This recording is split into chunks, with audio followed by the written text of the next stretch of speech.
Hello friends, let's continue our journey of neuroanatomy. We talk about the different tracts, we talk about the spinal cord, and we talk about the medullary level, 3 medullary level, 2 pons level, and now we are moving toward a bridge which is in between the upper brain and in the brainstem, that is the midbrain, okay? Ideally, the 3 parts of the midbrain are there.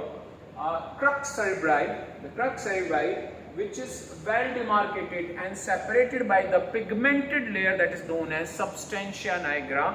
Second part is known as Tegmentum, and third is Tectum and Tegmentum.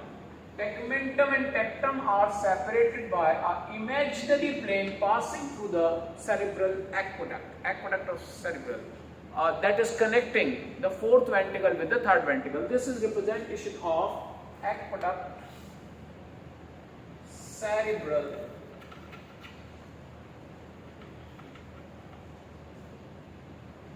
Aqueduct.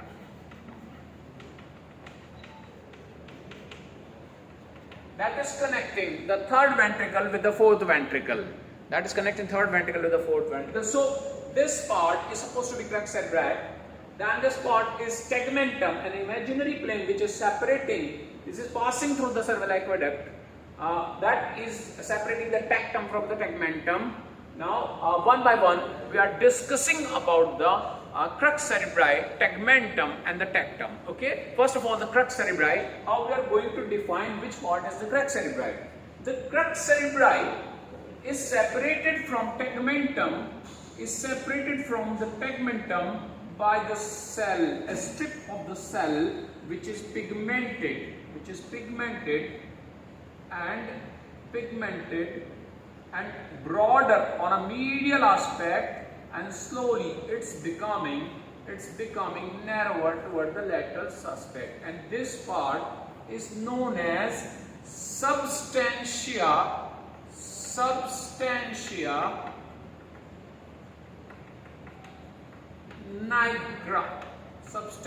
Nigra. Because of pigmentation, this part is known as Substantia Nigra. Ideally, this Substantia Nigra is divided into itself, is divided into a dorsal part and ventral part too.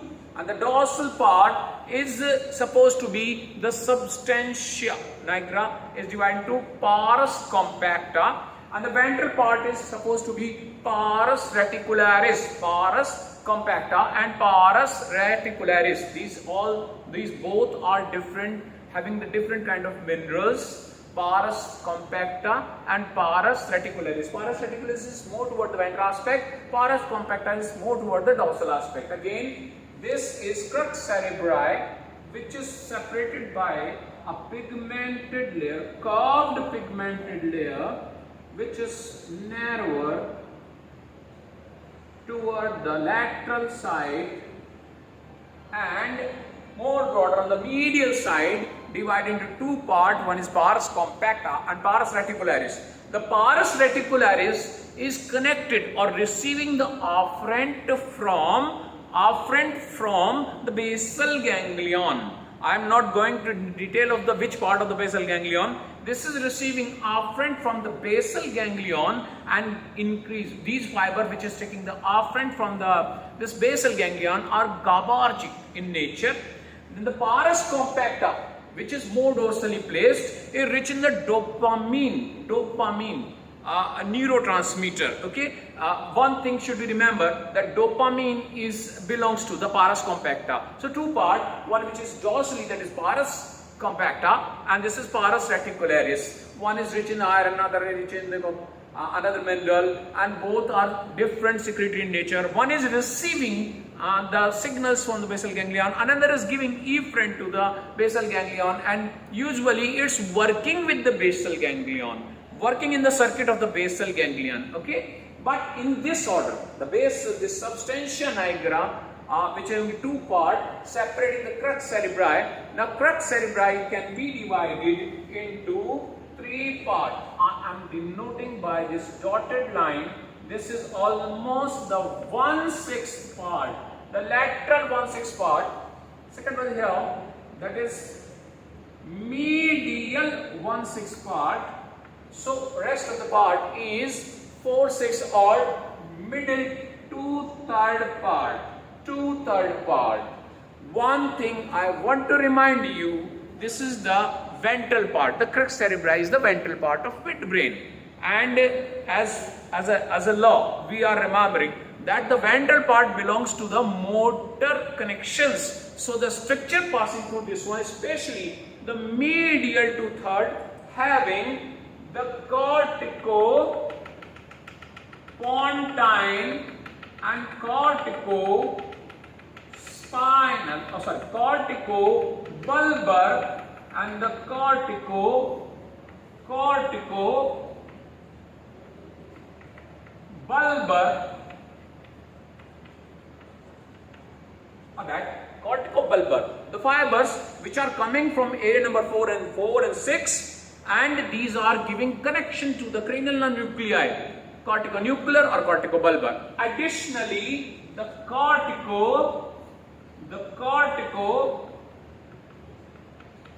spinal. These are the same fibers which descend downward. The corticobulbar fibers passing through the genu of the intercapsule, reaching in the midbrain. In this part, the middle 2/3 of the crux part, then descend downward, reaching the pontine area, ventral aspect of the pontine or basilar part of the pontine area. Then this present as a pyramidal area in the medulla, decussate at the lowest level and working as the corticospinal tract. The corticobulbar fibers which are giving information to the different nuclei. Okay, for that you have to see my video of the motor tract. Okay, and especially the major motor tract, that is the pyramidal tract, or corticobulbar, corticospinal and the corticopontine. 3 kind of fiber. And in the pons we discussed about the corticopontine fiber. But the middle 2/3 having corticobulbar and the corticospinal fiber, and this is the ventral part of the midbrain. Okay, so what in the lateral 1/6? This is having, what is lateral in the brain? That is tempro. So this is having the tempro-pontine fiber. This is having the tempro-pontine fiber, and the medial 1/6 having the frontopontine fibers. That is important. Okay, so the crux cerebri, which was separated by the substantia nigra, is divided into the medial 1/6 part that belongs to the frontopontine fiber, the lateral 1/6 part which belongs to the tempro-pontine fiber, and the middle part which is thickest, which is a continuation of that pyramidal tract, which belongs to the corticobulbar and the corticospinal fiber. We all know the fate of the corticobulbar and corticopontine fiber. Okay, or we should read about the pyramidal tract. Okay, now I am moving toward the tegmental area and cerebellar aqueduct. First of all, I want to discuss this cerebellar aqueduct, where in the middle line there is a very interesting nuclei, that is 4th nerve nuclei. That is important. Bilaterally present 4th nerve nuclei, and this 4th nerve nuclei, the 4th cranial nerve nuclei.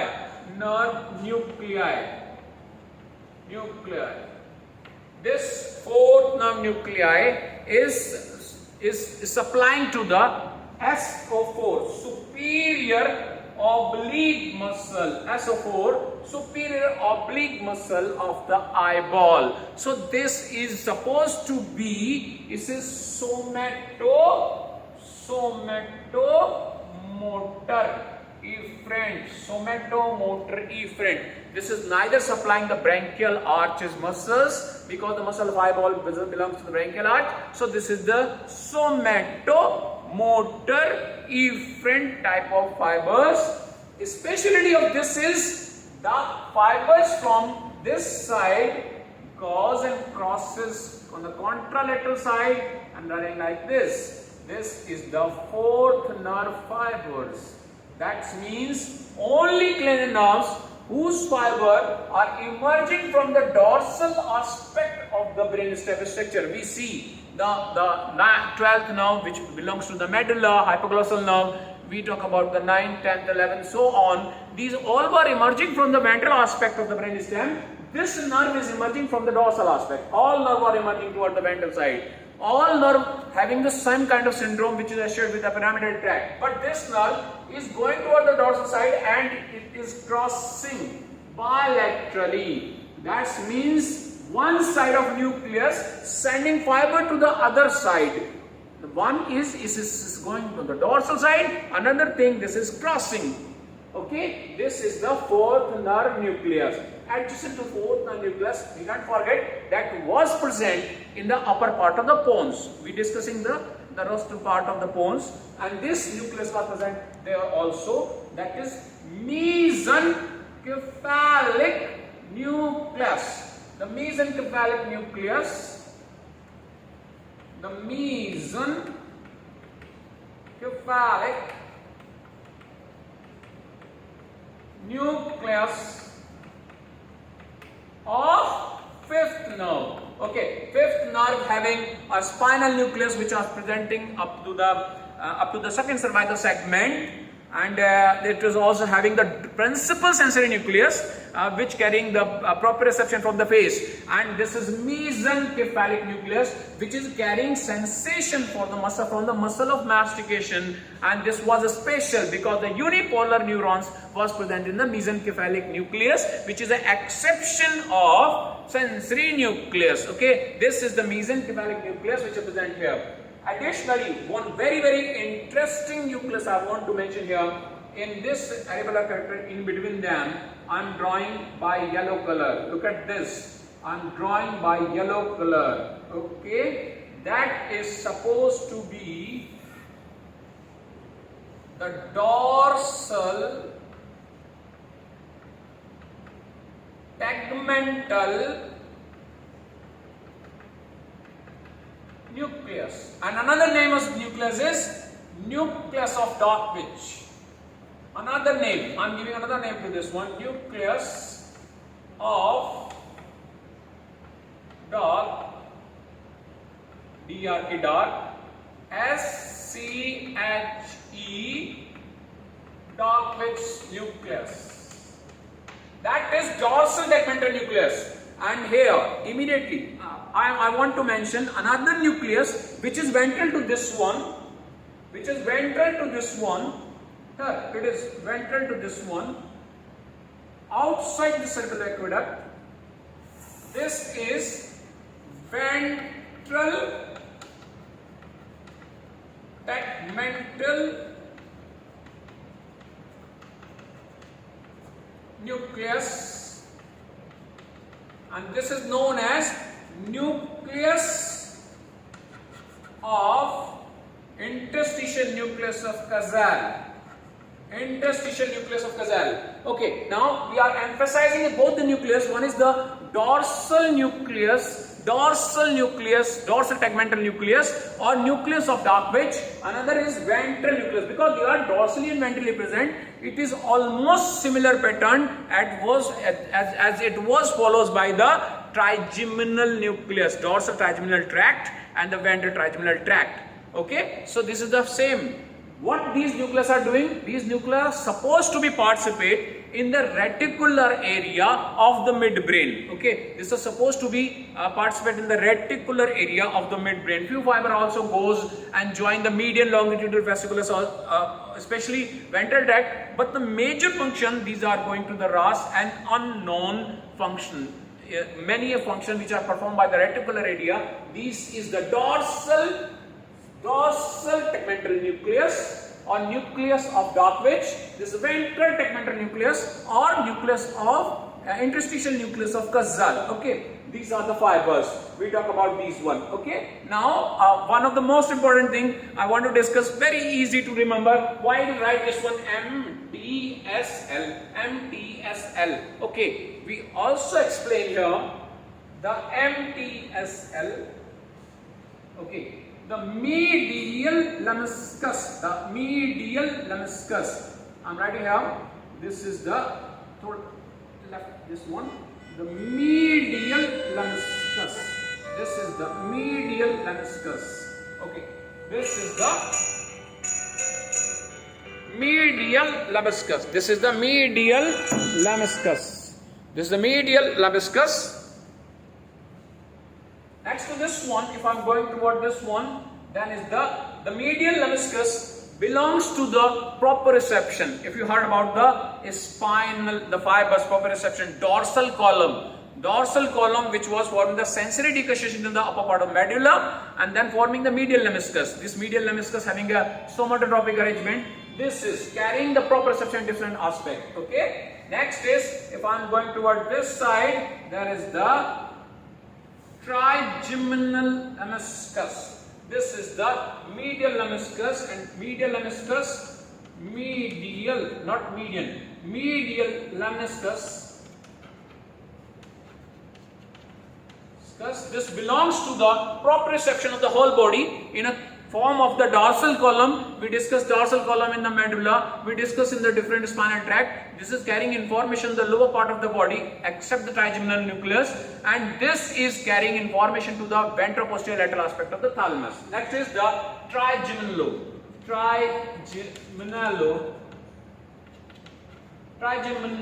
lemniscus, and this lemniscus, as we discussed in our earlier lecture, this lemniscus, the trigeminal lemniscus, carrying the fibers of the ventral trigeminothalamic tract. Okay, we discussed that the ventral trigeminothalamic tract is there, so dorsal trigeminothalamic tract is also there, and we discussed in the case this all thing in the cranial part of the pons, but this is trigeminal lemniscus. After that, there is the spinal lemniscus, and you know that spinal lemniscus belongs to the pain perception from the body part. Pain perception from the body part. Okay, this is the spinal lemniscus. If I want to draw this one by green line, that's the spinal lemniscus. This is the spinal lemniscus, and lastly, in this series of necklace formation, last but not least, there is the lateral lemniscus, and this lateral lemniscus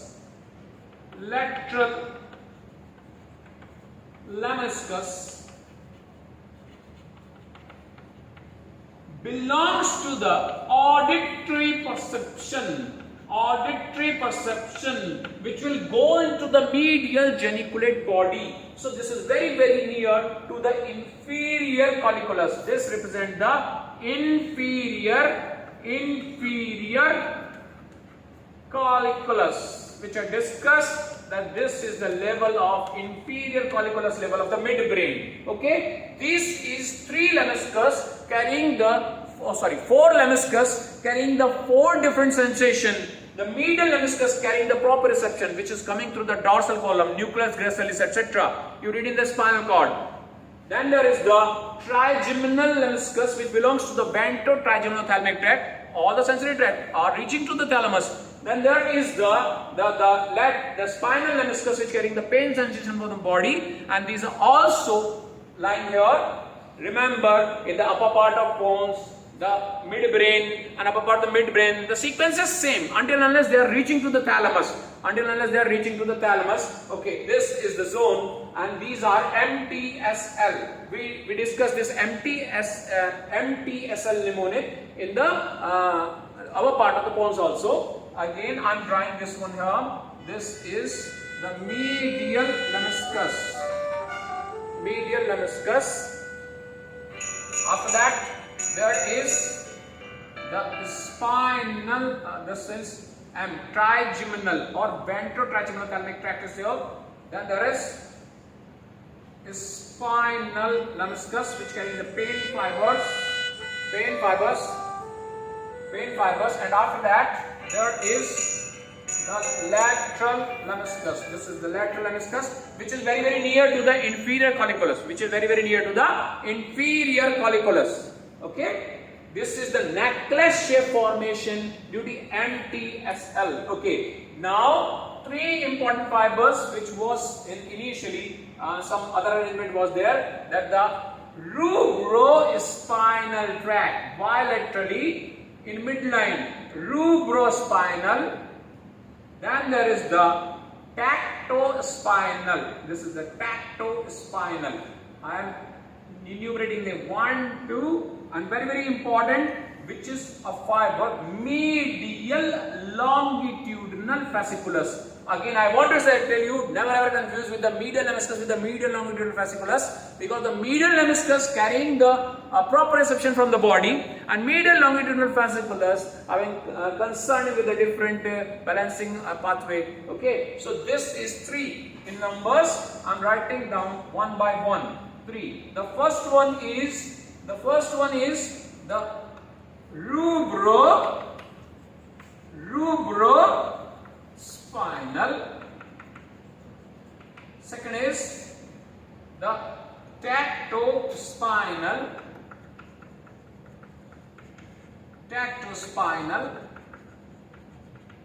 And third one is the medial longitudinal fasciculus. In short, we can write it MLF. Okay, these are pathways. The most important thing is of this level. Okay, this level can be known by this character which I am discussing now. That is the decussation of superior cerebral peduncle in the midline, just ventral to these tract. There is decussation. Okay, there is the decussation of the fiber of the superior cerebellar peduncle. This superior cerebellar peduncle connects the cerebellum with the midbrain, and we know the fibers, the efferent fiber. Cerebellum is doing a fine motor movement, and ultimately whatever the efferent is coming from the globuses, the dentate nucleus or ambiliform nucleus is running here, whether it is decussating and ascending upward or decussating descending downward. Okay, above this is going to the ventrolateral nucleus of thalamus or red nucleus, below this is descending downward, and in the form of a different tract is governing to the lower part of the body. This is the part that is the characteristic feature of this level, that is the decussation of superior cerebellar, not the cerebrum. This is the cerebellar, which is concerning peduncle.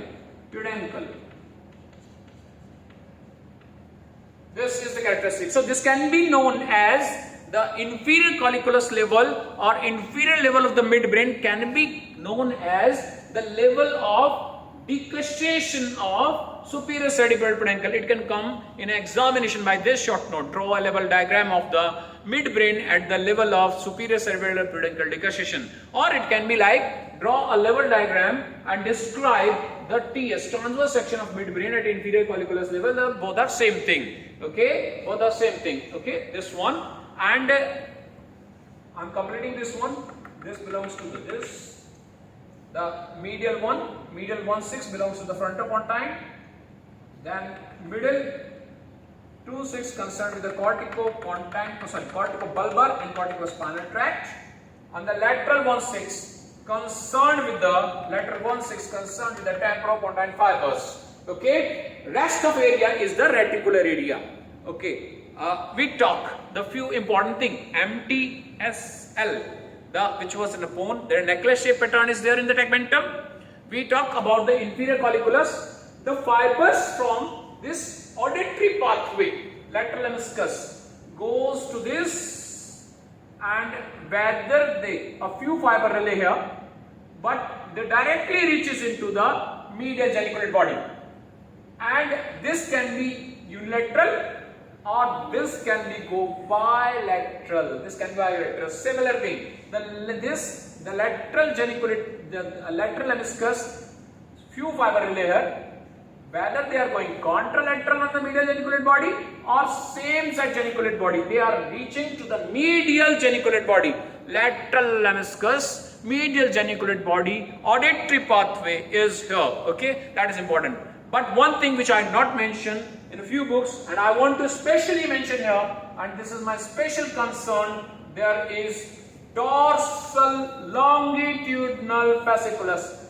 Not forget this one, DLF, very nice one, DLF, dorsal longitudinal fasciculus. This dorsal longitudinal fasciculus is the fasciculus which is coming from the hypothalamic area. Hypothalamic area is a mystery box and a governing part of the brain. We will discuss hypothalamus in very brief, very detail. This is a connection with the hypothalamus area, and this is reaching into the reticular part of the midbrain. This is governing the reticular part of the midbrain. RAS system, reticular activating system, is supposed to be connected with the many mysterious functions. So we can't forget this one, that there in the tegmentum, the dorsal longitudinal fasciculus, which is coming from the hypothalamic area. So this midbrain, why this afferent and efferent to the substantia nigra connected with the basal ganglion, with this dorsal longitudinal fasciculus, this is connected with the hypothalamus, with the superior cerebral peduncle connected with the cerebellum, and rest the tracts are whether in the necklace form and so on. But primarily the characteristic feature of this one is the decussation of the superior cerebral peduncle fibers and the auditory pathway by the lateral lemniscus, which is connecting and reaching to the medial geniculate body. Okay, that was something about the inferior level or the caudal level of the midbrain. We will discuss this midbrain into two parts, and the first part is the caudal part or the inferior colliculus level part, which belongs to the lateral lemniscus and medial geniculate body, and rest of the things are there. The important thing is you should read about the substantia nigra, how it belongs with the basal ganglion, pars compacta and pars reticularis, because these are secreting different type of neurotransmitter. This is having a different minerals, and the disease of anyone, degeneration of the substantia compacta, can cause the Parkinsonism. Similarly, what the question for you, kindly write in my box, what disease is produced when there is a degeneration of this this pars reticularis. Okay, thanks for the patience for listening, friends, and kindly continue with your studies. Thank you.